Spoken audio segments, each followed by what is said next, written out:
అందరికీ నమస్తే. నేను మీ anchor Lavanya. Welcome to social post TV.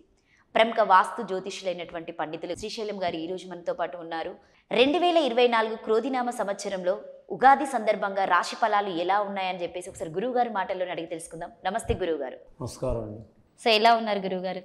చాలా బాగుందండి. సో గురువు గారు 2024 సంవత్సరంలో క్రోధినామ సంవత్సరంలో వృశ్చిక రాశి వారికి ఎలా ఉండబోతుందో ఒకసారి మన జానకి రామల్ని అడిగి తెలుసుకుందామా? అలాగే అడుగుదాం మేడం. నూతన సంవత్సరం 2024 సంవత్సరం శ్రీ క్రోధినామ సంవత్సరం ఉగాది ఘడియల ద్వాదశ రాశులు 7వ రాశి వృశ్చిక రాశి వారి జ్యోతిష బలం ఎలా ఉందో భూతభవిష్యత్తు వర్ధమానం. జానకి చూడు, జానకి రామ్ ఇద్దరు ఎవరు వస్తారో చూడండి. వృశ్చిక రాశి వారి జాతకం, ప్రశ్న, యోగం, తలించిన కార్యం, అనుకున్న పని ఎట్లా ఉంది, చేసే పని ఎలా ఉంది, భూతభవిష్యత్తు వర్ధమానం ఎలా ఉంది, నడుస్తున్న ఘడియ ఎట్లా ఉంది చూడు.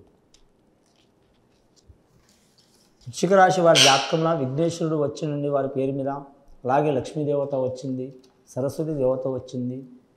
మరి జాతక బలానికి చూడాలంటే మాత్రం ముఖ్యంగా మాత్రం వృశ్చిక రాశి వారికి మాత్రం నవగ్రహాల్లో మాత్రం వారికి 6 గ్రహాలు అనుకూలంగా ఉన్నాయండి, 3 గ్రహాలు అనుకూలంగా లేవండి. ఒక శని గ్రహం అనుకూలం లేదండి, వారికి చతుర్థ స్థానంలో ఉంది. గురువు, రాహు, కేతు గ్రహాలు మంచి పొజిషన్లో ఉంటారు. కానీ వీరి జాతకాన్ని చూడాలంటే శుభకార్య విషయంలో మాత్రం ఖర్చుతో కూడిన పనులు అవుతాయండి. ఏ పనైనా చేయగలుగుతారు కానీ ఖర్చుతో చేస్తారు.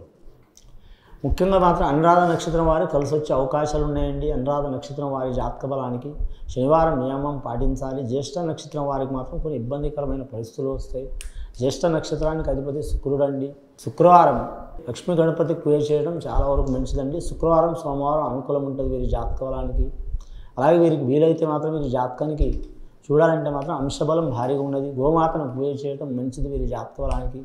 వృశ్చిక రాశి వారి జాతకానికి రాజకీయ రంగంలో మాత్రం చాలా వరకు ధనం ఖర్చుతో మాత్రం గెలిచే అవకాశాలు ఉన్నాయండి. ధనం ఇప్పటికైనా ఖర్చు అవుతుంది ఏదన్నా ఒక రకంగా.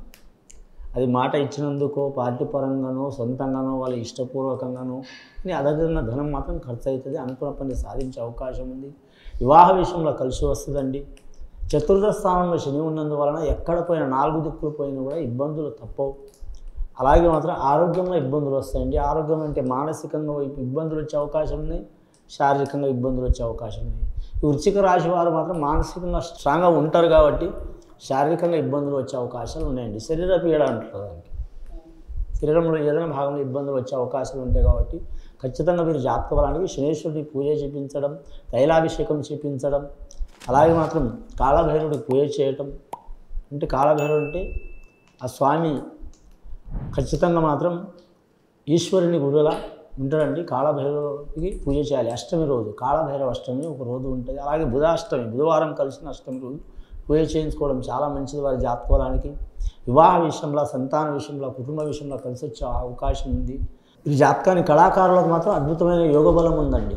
ఎందుకున్నదంటే మాత్రం శుక్రగ్రహం, చంద్రగ్రహం, అలాగే గురుగ్రహం, బుధగ్రహం అధిక యోగ బలం ఉంది కాబట్టి వ్యాపారం చేసే వారికి, కళాకారులకు మాత్రం వారికి మాత్రం లక్ష్మీకళ యోగం ఉంది.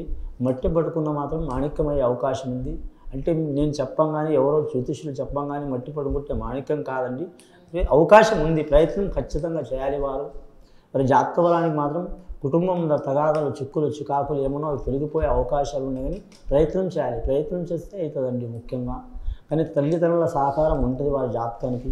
విద్యార్థులకు విద్యలో కలిసి వచ్చే అవకాశాలు ఉన్నాయి. కొందరికి మానసికంగా ఇబ్బందులు వస్తాయండి. మతిమరుపు స్కూల్లో చదివితే, కాలేజీలో చదివితే బాగానే గుర్తుంటుంది. ఇంటికి రాగానే, హాస్టల్ రాగానే మర్చిపోతారు. అలాంటి యోగ బలం అవుతుంది. అలాగే హాస్టల్లో ఇంట్లో మంచిగా చదువుకుంటారు కానీ కాలేజీలో పోగానే మర్చిపోతారు. ఇలాంటి చిక్కులు, చికాకులు వెళ్ళిపోవాలంటే మాత్రం విఘ్నేశ్వరుని ఆరాధన చేయటం, సరస్వతి పూజ చేయటం చాలా వరకు మంచిది. గంటల తరబడి చేయాల్సిన అవసరం లేదండి. మనస్ఫూర్తి వారు 10 నిమిషాలు చేసినా కూడా చాలా మంచిది. స్త్రీలు మాత్రం సరస్వతి మాత్రం పూజ చేయటం, అలాగే మాత్రం బాలలు, బాలికలు, పురుషులు మాత్రం విఘ్నేశ్వరుని ఆరాధన చేయటం చాలా వరకు మంచిది వీరి జాతక బలానికి. ఏ దేశం, ఏ రాష్ట్రం పోవాలనుకునే వారు కూడా కలిసి వచ్చే అవకాశం ఉంది. గ్రహరీత్యా మాత్రం వీరికి ఒక శని గ్రహం బాగాలేదు కాబట్టి అండి ముఖ్యంగా మాత్రం ఈ జాతకానికి మాత్రం ఈశ్వరునికి పూజ చేయించడం, అలాగే శనీశ్వరునికి మాత్రం శాంతి చేయించుకోవడం చాలా మంచిదండి. ఇది విని చూసి ఆచరించే వారికి మంచి ఫలితాలు కలిసి వస్తాయండి వృశ్చిక రాశి వారికి. అలాగే దేశరిష్ట యోగం, కాలరిష్ట యోగం ఉంది కాబట్టి మాత్రం ఎవరికి వారు నమ్మిన సిద్ధాంతులు కావచ్చు, పండితులు కావచ్చు, సద్బ్రాహ్మణులు కావచ్చు, విప్రులు కావచ్చు, వారి కాడ శాంతి చేయించుకోవడం గృహం కోసం, వారి కోసం, ఇంటి కోసం, గ్రామం కోసం చేసుకోవడం చాలా వరకు శుభకరం అండి. ఇది విని చూసి ఆచరించే వారికి మంచి ఫలితాలు కలుగుతాయండి. శుభం భూయాత్.